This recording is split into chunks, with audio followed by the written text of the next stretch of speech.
I was too close to that one.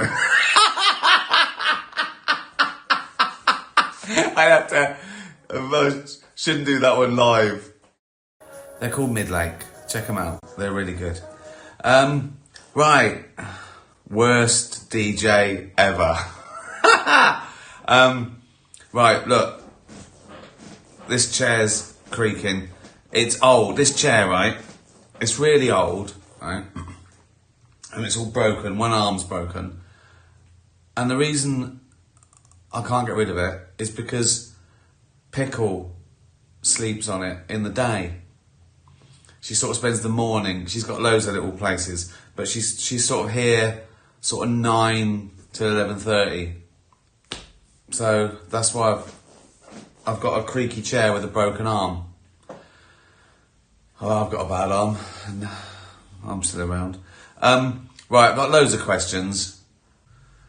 I've got bad eyesight as well, though, so if I have to look, I've got to read the questions. Could get glasses, couldn't I? It's light with me, though. I can see perfectly if it's bright enough. But if the light fails, like if I'm playing tennis and the light isn't great, I find it hard. I know what that means. Is that normal? Any opticians out there? Like I've got perfect eyesight if it's really bright all the time. Is that a thing? I might have more rods than cones or less, I don't know, bluffing. I know one's for sort of sharpness and light and one's for colour. Like some animals, they can't see colour but they can see shapes and stuff better than us. And in the dark.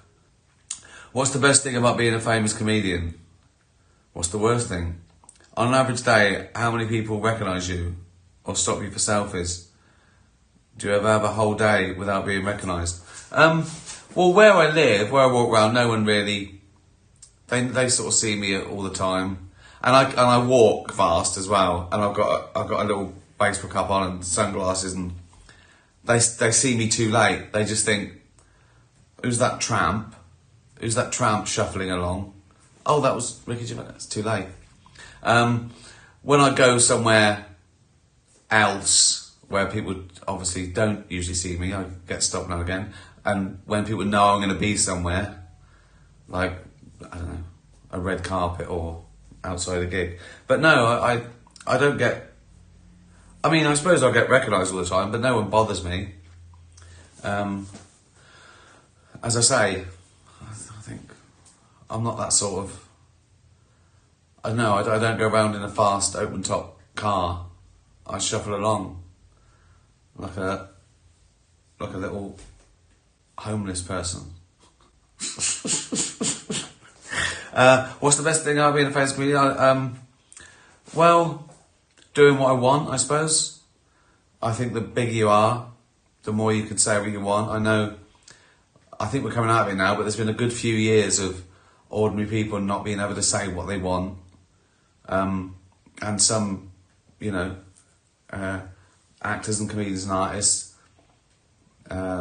get in trouble, but I suppose I'm at the stage where I can ignore it and still do and say what I want. So that's good. I mean, free speech is amazing anyway, isn't it? But to have such a platform, that's good. Travel, I like travelling. I can't get over the fact that I can sell out arenas around the world. That is the biggest buzz for me ever, I think. Because that's rare. I think the best thing about last tour was breaking the record at the Hollywood Bowl. So I'm very, very chuffed. I'm chuffed that I'm be able to do that, and I'm chuffed at the rarity of it. So yeah, that's the worst thing. What's the worst thing? Well, people are always after you, aren't they? I think comedians, I think people are threatened by comedians. I've always said this, like, politicians can stand up and say the most awful things and mean it, whereas a comedian says something and he doesn't mean it, and it always gets more grief. Like, people are more annoyed that you joke about terrible things than say terrible things and actually mean them. I don't know why that is. Maybe they're jealous that we have such a platform and we can say things that some people are scared. I don't know why, but I think that's the worst thing. Just people concerned all the time about what you've got to say. Yeah. But apart from that, it's all good. It's great. It's the best job in the world. So no complaints from me. And if I have got a complaint, I make a joke about it. So yeah, the days are gone now where I do a serious tweet or do a serious interview, because it's all bad faith. It's horrible. I try not to do any interviews, particularly press now, because they've always got an angle. You're there for different reasons. I'm there to plug a thing. They're there to catch me out or show me up or cause controversy or clickbait. You know, even a great interview, sometimes the copy editor I do a controversial, headline, and it just sort of ruins it. So that's great having your own platform like this. So I want. I'm usually talking to dogs. I'm not sure I'm making the most of my global platform. Maybe I should be running for office. But no, I'm here answering fucking questions from dogs and cats. That's how I use my platform, on a shitty chair that's creaking with a frozen shoulder. But you know me, I don't complain. So it's great. But one day, yeah, it'll be lovely. When we're a $1 billion company, I'll do a Super Bowl ad. It'll still be just me in the bath swearing, but they'll bleep it. Or maybe I could make up words. I can go, "This is fucking brilliant, you cunts. C-U-N-D, you cunts. You'd be a right cunt not to fucking buy this drink, you twaps." So, and I don't think, what were they? They couldn't say anything about that, could they? Even those complaints. So I say fucking cunt, you fucking cunt. I was too close to that one. I have to, shouldn't do that one live. Well, newsreaders, when they try and say Jeremy Hunt, they say Jeremy cunt. So, I'd love to do some TV ads one day, and we will. I'm sure we will. If you buy Dutch Barn.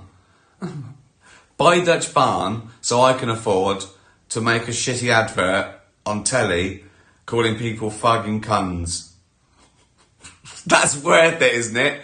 You spend 30 quid. Actually, I think it's 25 at Waitrose.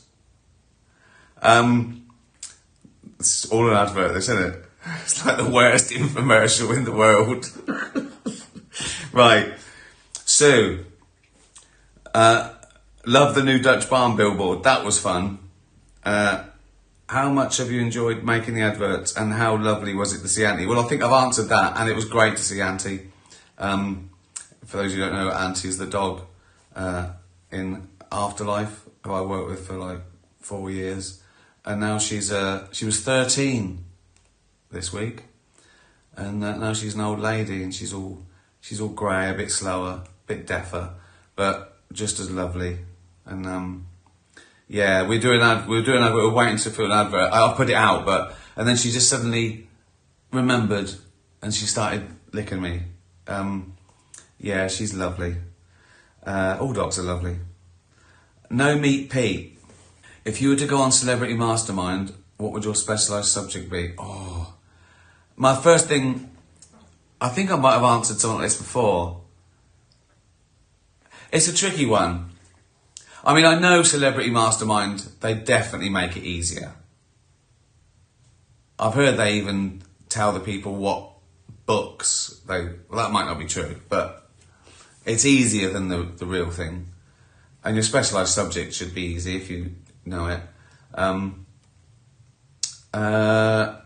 I think something around David Bowie, maybe. It'd probably be music. It probably would be pop culture as opposed to anything academic. because although if you choose something really academic, I think they make the questions a little bit easier. If you choose something like faulty towers, I think they might make them a little bit harder, but there's much less to research. So, I see faulty towers would be, I wouldn't do bad on faulty towers. Yeah, faulty towers, Bowie. Yeah, it would be very specific. My favourite Bowie songs. Gunner. Right. Okay. Can you explain to me what Thomas Nagel's theory, what is it like to be a bat? I think it was an essay. Interesting fact here, Gunner, who's a dog, by the way. That was my first assignment when I started philosophy at university. As you know, I went there to do biology, and after a few weeks, I just thought, it's 40 hours a week, this is really tough, biology. I love it, I still love it. But I just thought, I want to join a band. I don't want to study for 40 hours a week. You're joking. So I went along and did philosophy, and that was my first assignment. I had to do an essay on Nagel's essay, what it's like to be a bat. Right, okay. This might be bullshit, if I can remember it right. He's basically saying, if a human being gradually turned into a bat, they still wouldn't know what it was like to be a bat, because they hadn't had the lived experience of being born a bat and grow up a bat. All they would be able to experience was what it was like to what's the word? They'd have the experiences of being a bat then, but they wouldn't know what it was like to be a bat, to be born a bat, to be a real bat. I think it's always like on the same lines as Wittgenstein's lion. If a lion could speak English, you wouldn't be able to understand it, because its experience, it's being born a lion, and the things that they had to know and care about, they would mean nothing. The references wouldn't be the same. So that's it in a nutshell, I think. It's been a long time, since I was a bat.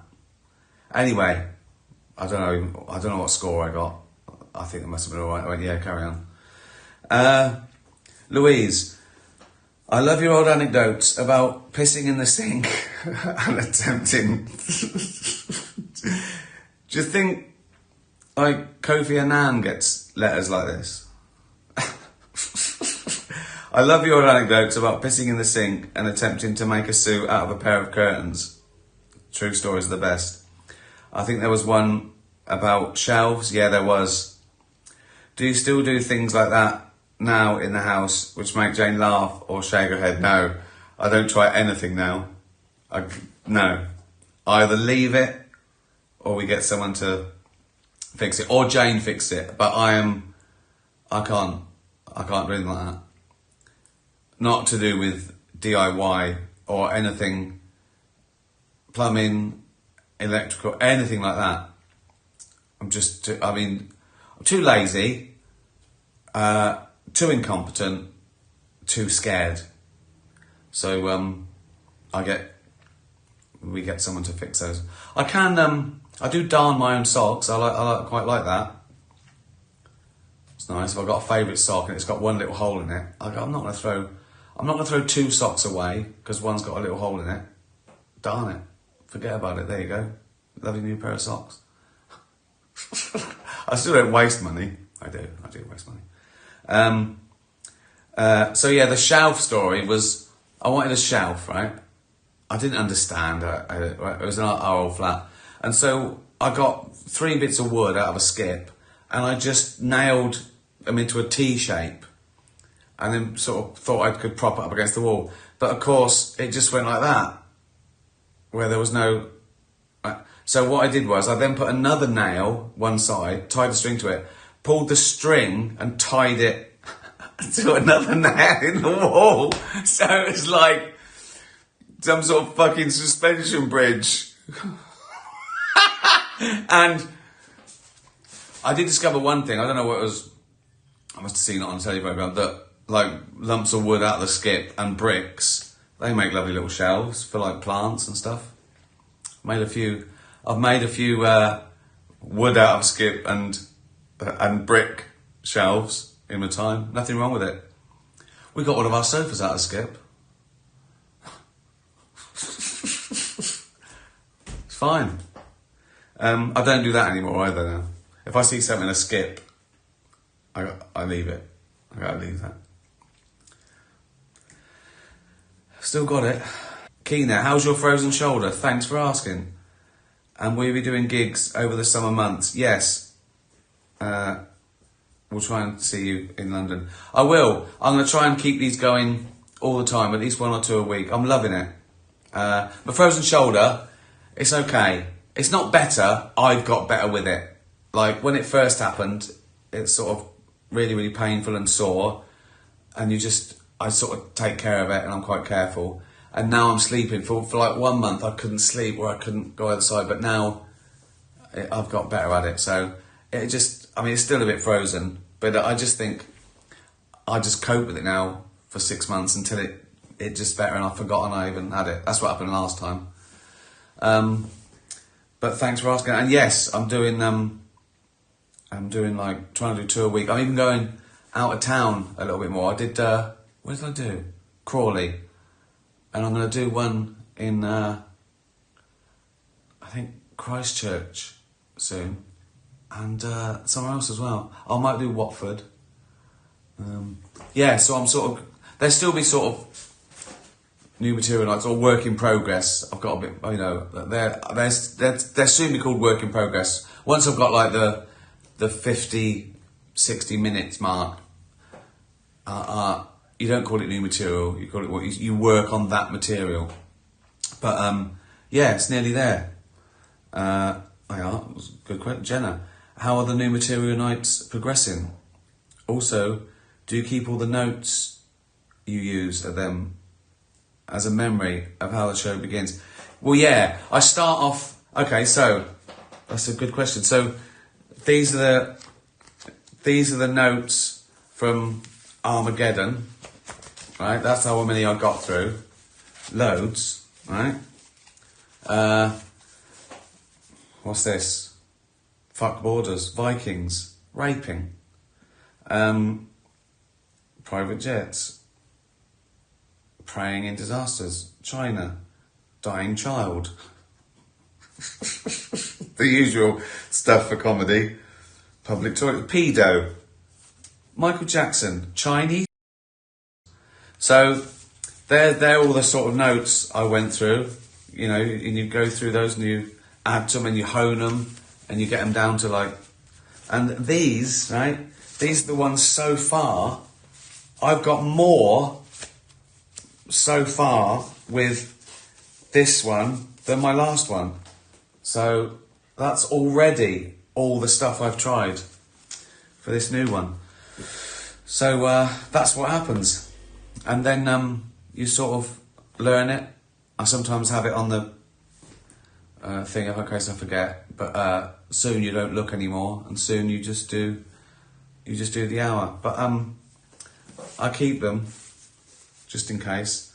Just in case. Sometimes I look back and I go, oh, that didn't make it in. I wonder why. Was it for time? Was it the wrong time? Did it not make sense? Did it not work in context? And sometimes you go back and you go, oh, that might work this time. And sometimes it does. Sometimes it doesn't. So, yes, they're going great. Doris, would you prefer... this is a human.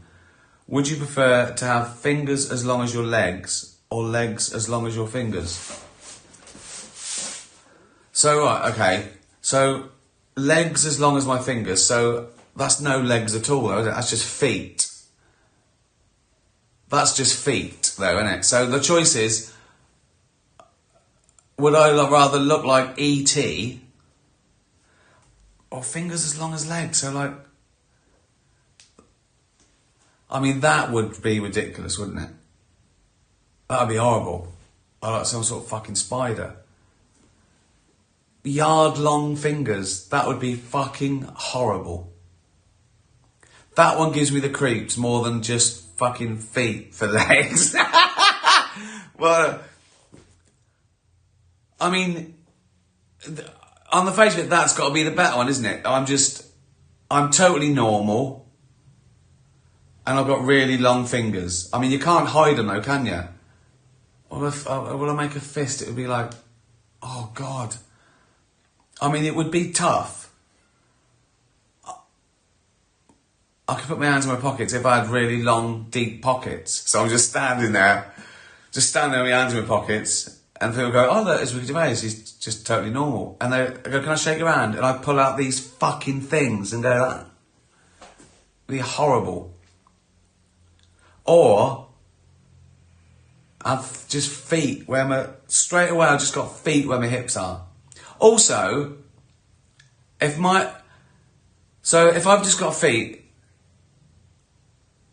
mine would be dragging on the floor.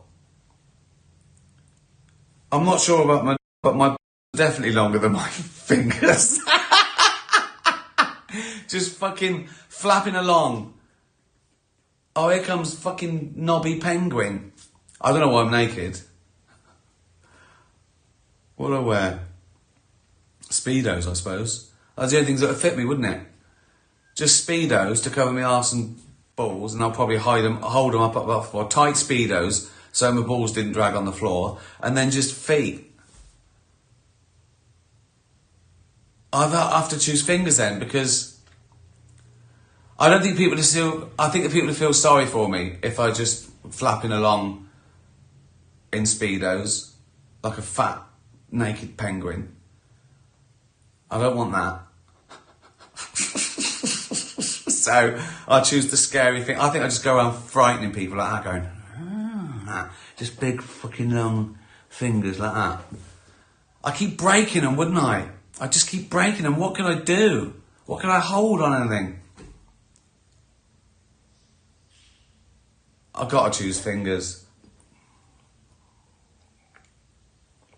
Again, there's no way George Clooney is giving that question that much care and attention as I just did.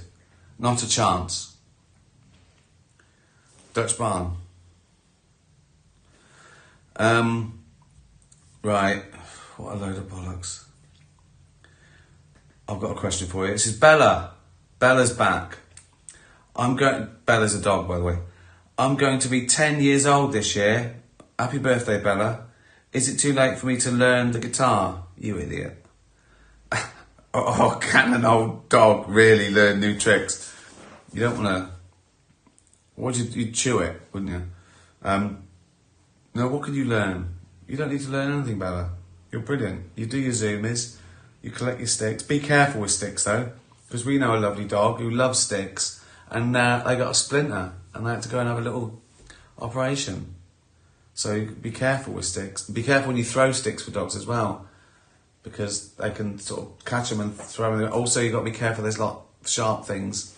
You can get sort of fake sticks. That's what I do. That's what we used to do in Afterlife. We had little fake sticks made. They're sort of like heavy foam, so they can't hurt the dog. I always worry about a dog when you're throwing sticks for a dog. Even your ball, you've got to be careful that it's not the size that they can choke on. That's where those strings are for, so you can pull it out. So be careful. So yeah, be careful with sticks, Bella. That's my advice. Right, that was the usual absolute bollocks. What did we learn there? We learned what it was like to be a bat, Dutch barn. I got loads of notes on shit. Starving children, local pedo, child addicted. Oh, that's a joke I didn't do. There's a joke I didn't do. That must be an early one from... That must be Armageddon. No, that might be Supernature. It's clean underwear. It was when I was little. My mum always used to say, wear clean underwear every day in case you get run over.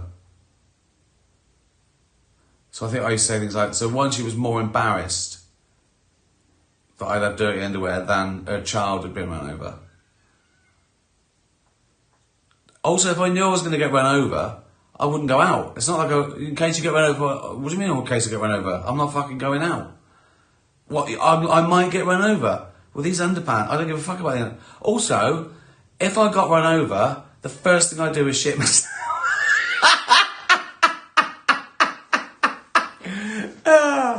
Is that a bit? That might be a bit, mightn't it? Yeah, look, we workshopped a bit. Right, another absolute load of twaddle. Cheers, everyone. Be nice to animals. Bye, Dutch Barn. Dutch Barn. Tatty bye.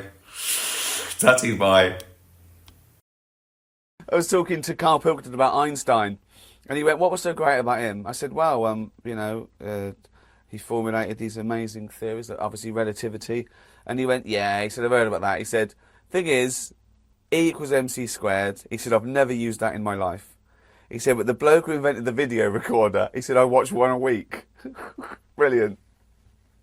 Nailed. Einstein. Slammed. Extrapolated back to a time when the entire universe, all 100 billion galaxies, each containing 100 billion stars, all that matter was crammed into a region the size of a single atom. Is that... I mean, so that's because so weird. Most things are nothing, aren't they? So an atom is mostly nothing. A fly in the Albert Hall going around a tennis ball. Yeah. Right. I mean, an atom mostly it's 10,000. The electron orbits the nucleus on a size about 10 to 100,000 times bigger than the atom. But it's even smaller than that. Yeah. So does it work though? Does that if that's not just a metaphor? This is what annoys me. When I sooner or later I don't want the metaphor. I want to do the real truth. thing. But to start with a metaphor. Does the science work if every atom was the Albert Hall with a golf ball and a fly going around? Could every golf ball and fly in the universe fit into one Albert Hall? Oh, yes, but the problem is it stops being an atom because the atom is. So can you squish that even more? You are. At that point, the atoms don't exist because they couldn't. So if we get down to what matter is, what is there? Is there? I like feeling stupid. I like it. Asking questions is never stupid. Okay, so is there anything that is pure? Is there something as pure matter that can't be squished anymore? That we don't know. We know that Fuck you. No, but that's the right answer.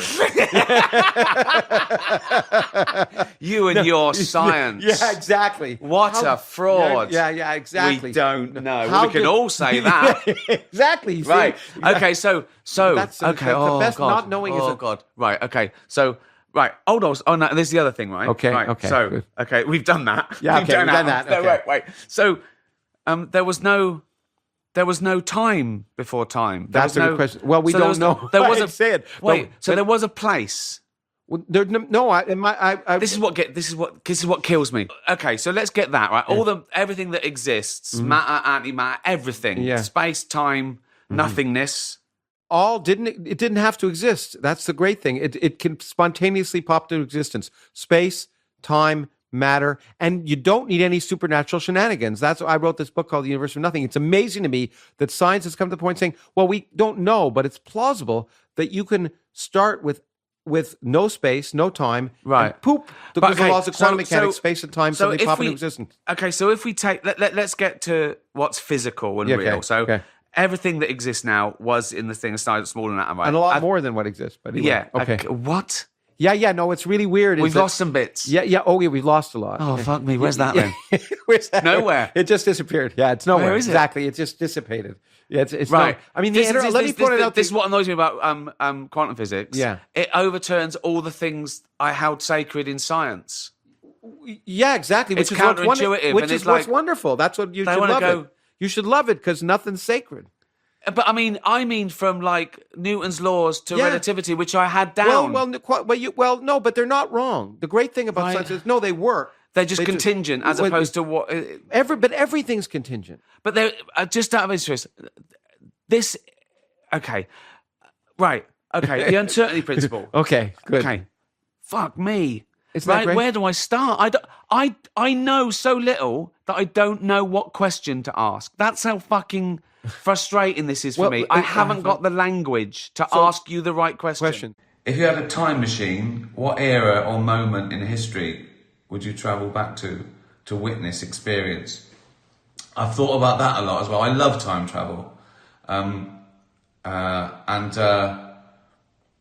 As much as, you know, it would be great to go back and see dinosaurs roaming around, or hunter-gatherers, or Vikings, or whatever, it's dangerous, isn't it? It's dangerous. So if I'm there, can I be killed? Can I be murdered?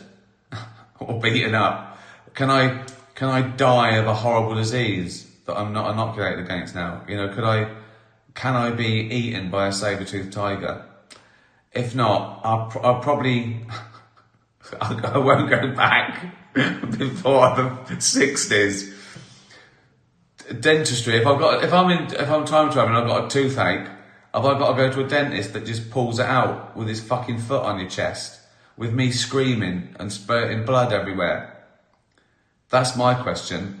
I probably would go back to my time. You'd want to go back, and it would be fascinating to see your family, you know, and sort of loved ones that weren't around. I mean, that would be mind-blowing.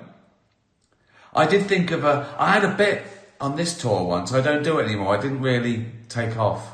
But it was about when people say, if you go back in time and witness a event, everyone says, you know, the Gettysburg Address, you know, signing of the Magna Carta, all this sort of stuff, you know, the French Revolution.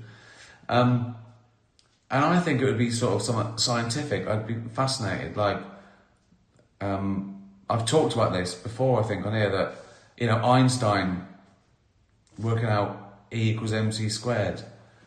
But then I realised that, well, he didn't have it it wasn't just a one day, was it? He just didn't sit down and go, E equals mc squared. He probably worked on that for years, so it'd be pretty boring in real time, wouldn't it? Me just watching him in his study for 6 months, he was going, E equals mc, and me shouting, fucking squared, you dopey. Also, if I can't get hurt, if I'm just like invisible in the corner and watching Einstein for hours, he probably had a lot of wank breaks. So I'd just be there with my eyes shut for 3 minutes. Is he finished? Right, get on with it. E equals mc squared. I think it would be sort of, it'd be pop culture things, I think. Because it would have a resonance with me now, wouldn't it? Like when I came back, I'd go, Jane goes, where you been? I go, watching Elvis. Just go, what? You know what I mean?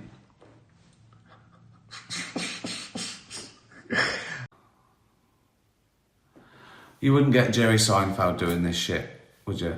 Seriously. I mean, and you're probably glad of that, because it is. It's pointless, isn't it? Well, it's not pointless, is it? Why? I don't know. Why do I do it? It's for some people. Some people might like this. So anyone who doesn't like it doesn't need to watch. So I'm doing no harm. So anyone who does like this, then I'm doing it for you and me a bit, I guess. I don't know. It's like, I'm on tour, obviously. You know about that. I'm also trying to make Dutch Barn a global brand, and I'm working on a new animation for Netflix, which by the time it's finished would have taken 2 years. So did Vienna, big arena in Vienna. That was the weather was lovely. 48 hours wandering around, and the gig was fantastic. It still blows my mind that I can play a country where English is their second language and 10, 15,000 people come out and understand it. It's great in Europe as well. I think they treat comedy in general with a bit higher status than we do in England and America. Because I hear we're sort of like, we're clowns, aren't we? Sort of performing monkeys, most of us. But over there they sort of think, oh no, it's art, it's a one-man show. You get applause breaks. If you do anything sort of like, you know, a bit clever or just a really good joke or even a good setup, a good premise, a good observation, they really appreciate it as an art form. And I don't think I don't think stand-up is an art form. I've thought about this. I think it's a service. I think when people just get too bedded down with thinking, oh yeah, you've got to change the genre, you've got to be doing something, as opposed to making the people who paid 50 quid laugh. I think you get up yourself a bit. You've got to, and even I've changed a little bit. You know, I used to want for people who weren't there to like it, and now I just try and make sure those people get value for money. And just be funny. You just want they've come to laugh for an hour and a bit. They haven't come there to go away and write with you going, yeah, he really pushed some boundaries there, made me think. That's great as a bonus, but you shouldn't. You can do both, but if you have to do one, choose them all laughing. Is my advice. And I always look sort of red and flushed and bloated and sweaty and hog-like. And I have had a bath, but I think I've got a bit of colour because it was so lovely and sunny in Vienna, and I've been for a long walk and a bike ride today and played tennis. I think this might be a little bit of tan on my fat, blotchy red skin. So, not sure. Right, another question. Glenn, do you still get the same buzz from stand-up as you did from the first one? Also, which is your favourite tour so far? I do get the same buzz. I mean, I still get a buzz from going, oh my God, I've sold out an arena in a foreign speaking country. That's amazing. You go, will they get every joke? What should I leave in? Can I explain Jimmy Savile to someone in Lisbon? So you've got that buzz you want everything to go well. You want to tell everything well and then get everything. So you get that buzz. My favourite bit is still probably the warm-ups, when you're just trying anything and it doesn't matter. You just go out there and you go crazy. And that sort of always goes well, because even if you do something that doesn't go well and you go, that was shit, and you think about it, they're laughing at you struggling and introspecting, and they know no one else is going to see that. So I can't wait to finish. I love this tour, but I can't wait to finish this tour so I can start again in a little theatre with my comedy chums, just we muck around for an hour backstage. What have you got? What are you doing? Oh God, that's good. Or you go, oh, I've got nothing. I'll see what happens. So I love that. So no, if anything, that part feels as fresh and exciting as it ever did. Maybe even more so. The starting again bit, the trying stuff out, and then there's the excitement of all the usual things, like going to wonderful places, selling out arenas that no one else has. Yeah, I do like breaking the odd record. What's your favourite tracks, albums you've been listening to lately? Oh my God, you're going to just hear the same old ones I've been listening to since 1970. I mean, I still do listen to those every day, you know, on a plane, on a train, not in a car actually, in a car I listen to XFM classic rock. So, yeah, that's what you're dealing with. I still listen to the old boys, Bowie, Radiohead, Cat Stevens, Neil Young, Bob Dylan, all those. Some you might not have heard of, that I listen to regularly. I think I listen to Sun Kill Moon the most the last few years. This is mesmerising. I love it, the things he sings about the... Check out Sun Kill Moon, anything. Just put in YouTube, Sun Kill Moon. And Red House Painters, another sort of version of him. Bon Iver, Sodven, sort of indie folk stuff. But that's my recommendation for people who haven't heard of him or have never listened to him. Sun Kill Moon. Check that out. Right, I'm not gonna do long today. I'm tired, and I've got TV to watch. Benji, what is your definition of success? Oh, that's tricky, and it's sort of all the definitions sort of change as you get older. It would need a very, I think it would need a very long definition, because you have to keep justifying things and there's caveats. I've probably got it honed down to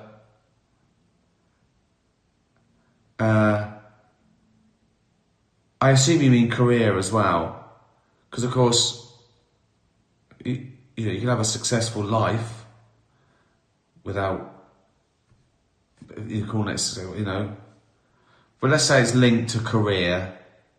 That makes it slightly easier. I think my definition of success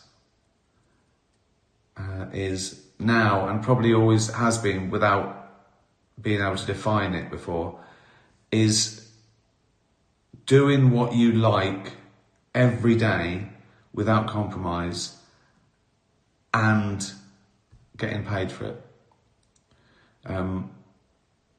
Because you can compromise and get paid, do really well, but I don't think you'll like yourself as much.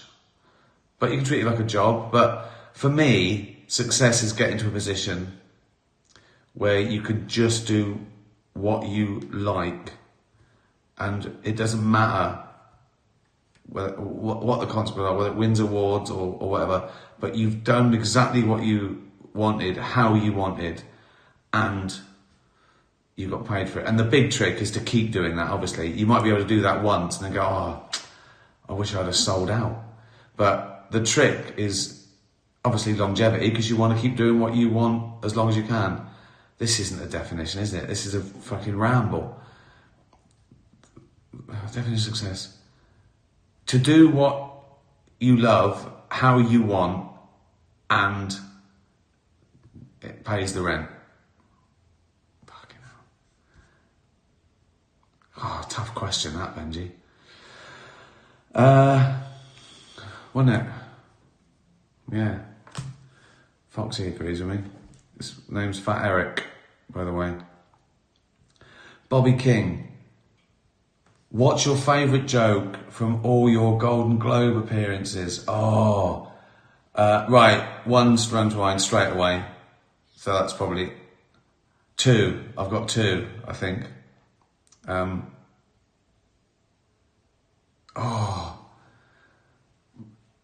maybe 3. Okay. So the first one that sprang to mind, which I loved at the time, and I was very proud of it, was at the last Golden Globes, when I said we were going to do an in memoriam tonight, but when I looked at the list of people who died, it wasn't diverse enough. I was very proud of that. Very proud of the sarcasm of the time as well.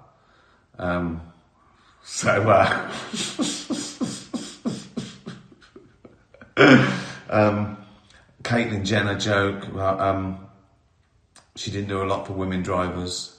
That was sort of ground zero for that sort. When was that? That was the 2016 one, I think. I love doing the DiCaprio one to his face as well. By the time the film finished, his date was too old for him. And I've got an affection for the first Mel Gibson one. When I agreed to do that Golden Globes, I forget which one it was. Was it 2011, 12?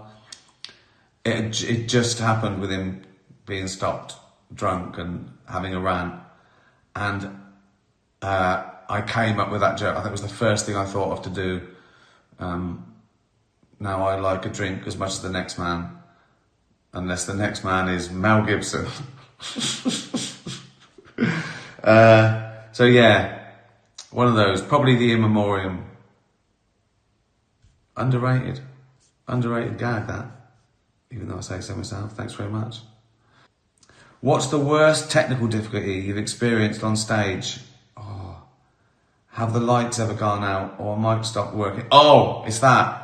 Right, now this will sound pathetic, but I use one of them, right?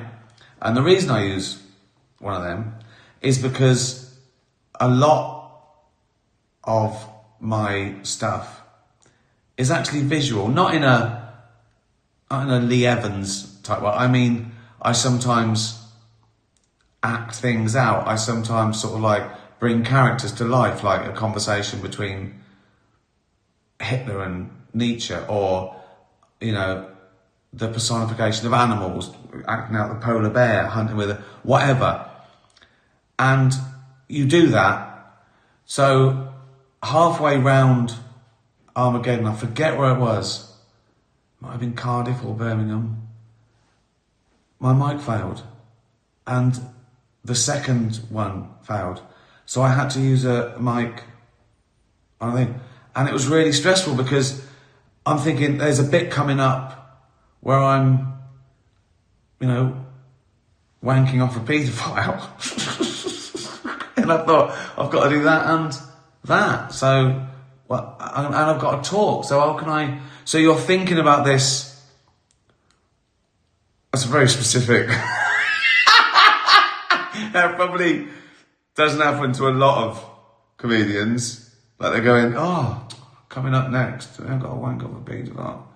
So that was stressful because I had to think one step ahead of how can I do these things that I've been doing, but with a mic in my hand and the mic's got to be near my mouth. So that is the most stressful thing that's ever happened. There was once, might have been Humanity or Supernature. Before we went on, someone came to me and said, oh, can we postpone it? It was about, I don't know, 10 to 8 or something. I said, can we postpone you going on? And I said, why? I said, oh, someone's been taken ill and they've called an ambulance. And I went, oh, are they okay? I said, I don't know if they thought it was a heart attack or something. It was all right in the end. I checked. And I went, oh yeah, okay. And they said, and then they came and said, okay, actually, it's fine. They've moved him to somewhere so the audience can't see what's going on, so we could start. I went, are you sure it'll be all right? But yeah, it's fine.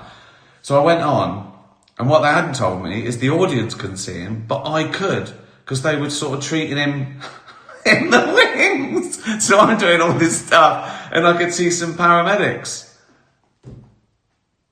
He was fine. Yeah. I was just waiting for them to go clear. I go. So that was pretty stressful. But as I say, he was fine.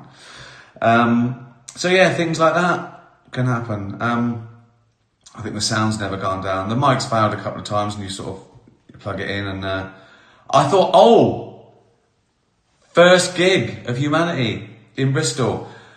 I don't know whether it was I'd eaten too quickly, or it was the first one, or I thought, I felt like I'm gonna have like palpitations, and head stroke, heart, all this in your head, and I thought, but just keep going, it'll be all right. And I thought, don't be a fucking idiot. If you're having a heart attack, you could. All this is in my head, right? Again, it was nothing, right? But I thought, I said, I feel a bit unwell, and they laughed because they thought it was a bit. I went, no, seriously. I said, is there a doctor? I'm having a heart attack. They laughed again, and I was trying to make it sort of funny because I was embarrassed.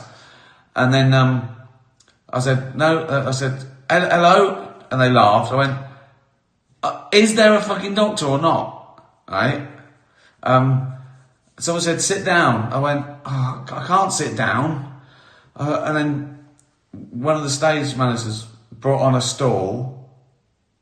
It was a pink stool, not even a chair, a pink fucking stool. I went, that looks fucking comfortable. They laughed. And then someone said, they're a doctor, right? And I went, are you a doctor? I went, oh, yeah. I went, what do you think it is? I went, well, I can't tell from here. I went, don't fucking get up. And I started feeling better. I carried on. So, lots of things can go down. I remember I did one once, there was no aircon, and it had a tin roof. I think it was next Fort in Jersey. And I played it in the heat wave. It was 32 degrees, the weather. So inside it was ridiculous. I can't even imagine what it would have been. About 120. That was tough. That was fucking tough. But you get through it, don't you? Dutch Barn are doing a Spirit of Comedy competition. We're trying to find the next big thing. The prize is £5,000, and you get to support me at Wembley Arena. Anyone can enter. There's 20 different heats in 20 different cities around the country, so you can enter and just do a minute, and we're holding it down, or go along and just watch and support new acts. Go to the website. I'll tweet it. I've tweeted some stuff already. DutchBarn.com. Have a look. Spirit of Comedy. What else? A Dutch Barn is in Canada and America. It's already in 100 those government liquor stores. What is it? What is it? LCBO in Ontario. So check it out, Canada, and we're gonna obviously spread hopefully. And it lands in New York and a few other sort of northeastern, Washington and New Jersey next week. So please, but if you're in Ontario or New York, New Jersey next week, buy a bottle or just take a picture and tell me it's in it. It's here. Hope you like that. And I've just announced a brand new country I've never played before, Italy. I'm playing a ridiculous, I don't know what it is, 15,000, something like that, forum in Milan. And tickets go on sale this Thursday, pre-sale Wednesday. So that's a lot of people in a non-English speaking country. So, but they come from all over in Europe. It's so great playing Europe, because if you play like a Friday or Saturday, you're sort of playing the whole of Europe, because they drive 2 hours and from all over the place. So yeah, please come and see me in Milan. Make a weekend of it. Beautiful place. See me. Go home. Be nice to animals. Tatty bye. Say bye-bye, Foxy. Oh, fuck's sake. Fat thumbs. Oh, for fuck's sake. Say bye-bye. About this time, the two cup final managers will be giving their pep talks. If they need any help, I've got just the man. Managing a Premiership football club is very much like running a successful paper merchant's. Yeah, you know, a lot of similarities. Here, I have to pick the right team. Yeah, I have to lead by example. Yeah, I have to instill trust, discipline. Sometimes we have a game of football at the back, so similar there. A manager's role at this point in the proceedings has never been so important. The players are picked, yeah? They've done the physical, they're tuned to perfection. Are they ready mentally? Yeah? Yeah? Are they in the right frame of mind to do the job? The will to win, that's where we come in. Yeah? Motivation, confidence, yeah? And that's from the goalkeeper to the goal scorers. You know, you've got to be boosting them. You've got to, Mr. Seaman, you are the best goalkeeper in the world. No, you're not playing today, but, you know, no, your hair doesn't look stupid. Of course, moustaches are still fashionable, yeah, in the north, yeah? Jokanovic, chill out. How do you know they're booing you? Yes, it hurts more when it's your own team, but, you know, boosting them.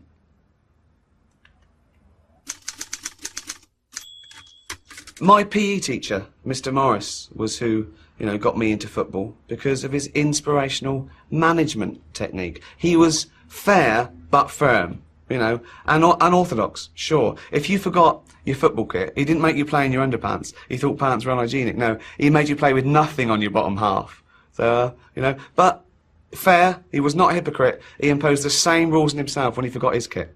You know? He was a bit scattered. He forgot his kit every week, though. He was, oh... The greatest thing about football, I think, is that it is for everyone, you know. It's not just for men. And anyone who says it is just for men is a which I hate. So, you know, women can watch football too. A lot of players are very attractive. So not to me, I'm not, but, you know, to women. You know, for everyone. And if there's two teams that reflect the diversity of our society, it's Chelsea and Arsenal. You know, black, white, young, old, straight, gay, all in the team. I don't think there's any gays in the team, but is he? Looks so butch, doesn't he? There's a couple of guys in the studio now that prove my point. Do you think that Alan Hansen or Mark Lawrenson would have had the careers they had if they'd have had the skills, but without the discipline, without the concentration? It's not easy passing the ball back to the goalkeeper every single time you get it for 90 minutes. Yeah? They got out the game before they changed the back pass rule. So one step ahead, you know. Thanks to Ricky Gervais, double BAFTA winning playing David Brent from The Office.